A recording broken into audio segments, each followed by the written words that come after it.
पहाड़ पर्वत गिरेला झरना हो, तोर लुगरा के छोर मन लिखे हावय मरना हो।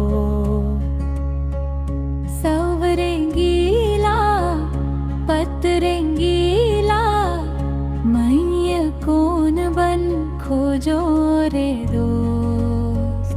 कुआं के पानी कुआं लागे करे, तोर सुरता ममोला रोवासी लागे रोज।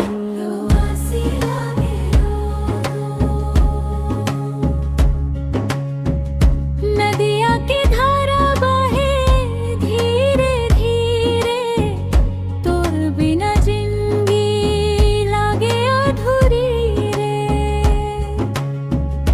गाँव के डगरिया पूछे तोर नाम, सुनसान हो गे मोर हसियौ गाँव।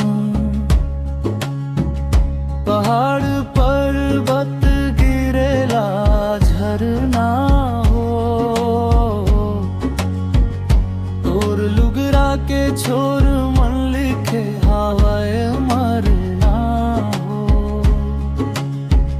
सवरेंगीला पतरेंगीला मैं कौन बन खोजो रे दोस्त।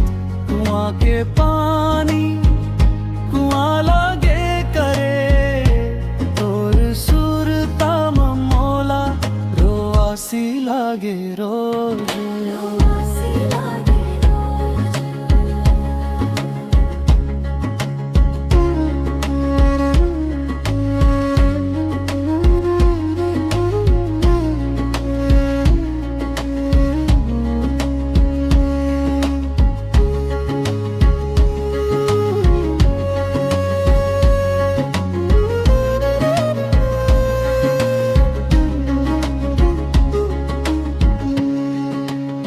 पीपर के छैया चिरई गुनगुनाए, तोर सुरता मोर अखिया भर लाए।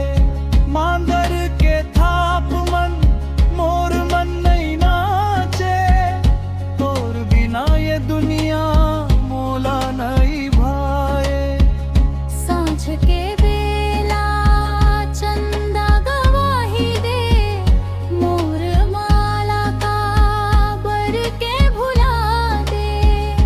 एक दिन लौट के आवे मोर द्वार, तब मुस्काही मोर सुना संसार।